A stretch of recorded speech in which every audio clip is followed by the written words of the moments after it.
very difficult way to lose a football game. It's been a crazy year, and this season is going to be different. It's going to be difficult, playing a 10-game SEC schedule, and games are going to be close. We have to make those plays in critical moments to win us football games. I was proud of the way the game was a struggle. You knew it was going to be. We went through some patches where we overcame some adversity, got the game into overtime, and then to lose it that way is difficult. But as I mentioned to our team, there's just we have to find ways to execute better in critical moments. We did that for a large portion of the night. Anytime you rush the ball for 400 yards, you usually feel pretty good that you're going to have a good opportunity to win. This offense was extremely explosive, extremely fast, and get you off kilter. And this week and next week's going to be like that, where it's a different style of offense. So you have to get stops in critical moments. We did not play very good defense tonight. That's on us, and we have to get them in position and play better. Offensively, I thought we did some good things at times. Certainly controlled the game and ran the ball very well. Terry was efficient, 14 of 18. But we've got to make plays in critical moments and play better as a team to get these victories. Okay, we'll put it open for questions at this time.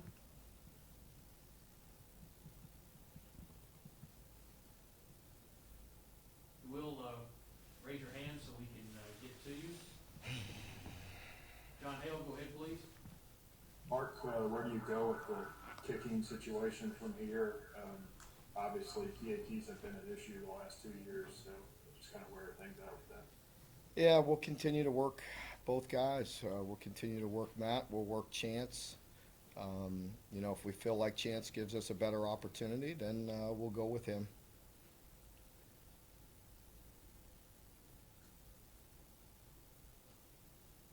All right, our next is Larry Vaught.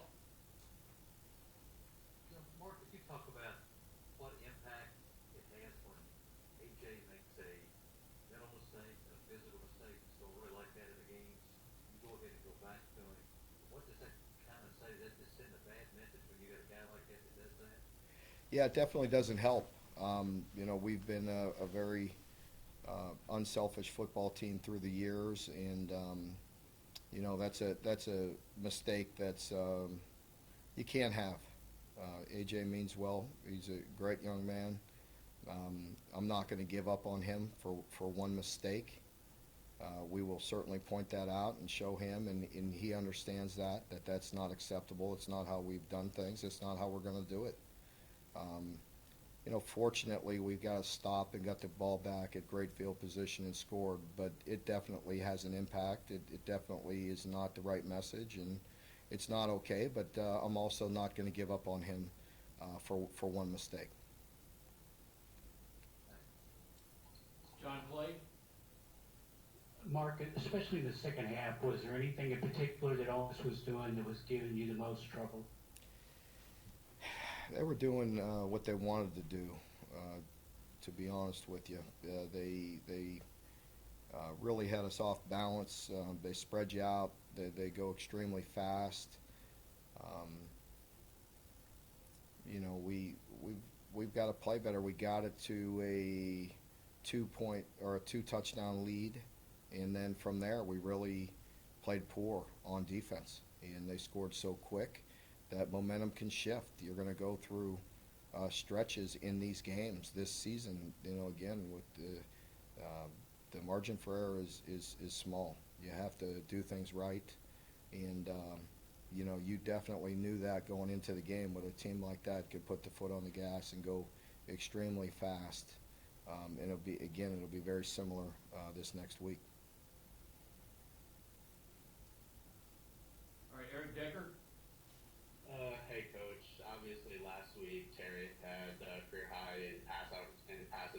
and then coming in tonight, it seems like he had a really great day rushing. Was that something you guys wanted to bring into the game plan coming in, or was that just something you noticed working at the beginning of the game and just wanted to keep with it? Yeah, I think just like you said at the second part of that question, it was working. We had to stay ahead of the change. Certainly, every possession, as you know, in a game like this, possessing the ball, getting yards, and scoring points, they're all important. And with the way we were rushing the ball and creating explosive plays in the run game, it gave us the best opportunity. And it certainly added to that when we played such poor defense.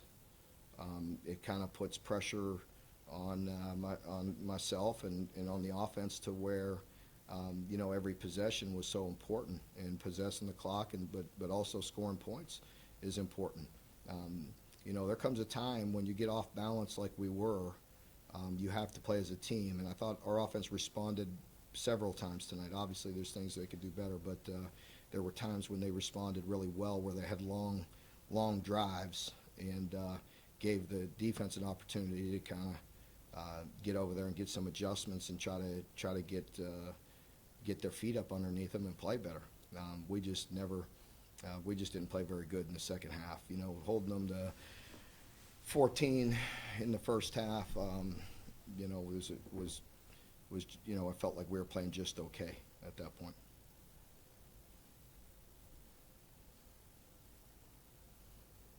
Jeff Drummond? Hey, Mark, you've always noted to us that, the team that wins the rushing yards is in pretty good shape in almost all the SEC games over the years. You've done that 2 weeks in a row in a pretty dominant fashion. Do you feel like this is just kind of an anomaly, or is something changing in the dynamics? Both. I think both. Certainly with this style of offense, and next week it won't matter as well. Time of possession won't matter in the obviously you want to possess the ball, but you need to score points, and we need to be explosive. So when we were stopped tonight, if you really look at it, it's hard for me to be exact here right now. I got a lot of things running through my head. But there are times when I know we shot ourselves in the foot, whether it be a penalty again, or whether it be the 1 or 2 drives starting way backed up. We came up a half yard short early in the first half. There's things, there's more plays and yards out there. It's important, but it's not the end all be all, and we know that when you're playing Ole Miss, who go as fast as they can, and they're so explosive in the pass game, but they're very balanced. They're a team that they rushed for 139 tonight. That'll be low for them. They'll rush for. They're generally going to be a team that's going to rush for around 200 and throw for around 300. That's what they've been averaging. If you look at their coordinator, where he was at UCF, and what they want to do, they put pressure on you in that run game, but they also can throw it and get explosive plays outside. So, I think that was still a good recipe for us. If you rush for 400 yards, it's going to give us an opportunity to win the game. However, we have to play better defense than that, or you're not going to win. So we had our opportunities, and we got to make some stops. Okay, our next question is John Hale. Mark, the television cameras at the end of the game showed you kind of chasing after the officials. Was that just a accumulation of frustration, or something specific that happened in that instance? I just wanted to talk to one of them about a specific play, but no.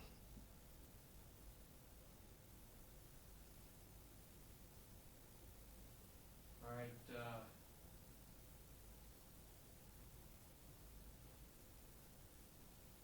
clear. Okay, Kyle Tucker. Mark, probably the guy you guys obviously have had high hopes for, and if you're still do.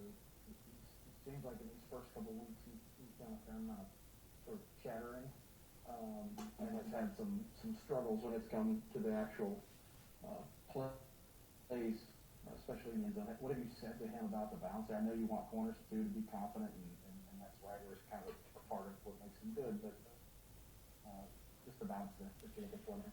Yeah, you were cutting in and out of there, Kyle, but I think I got the gist of your question. You know, he, a lot like a lot of our players, you know, we need to play better and more consistent.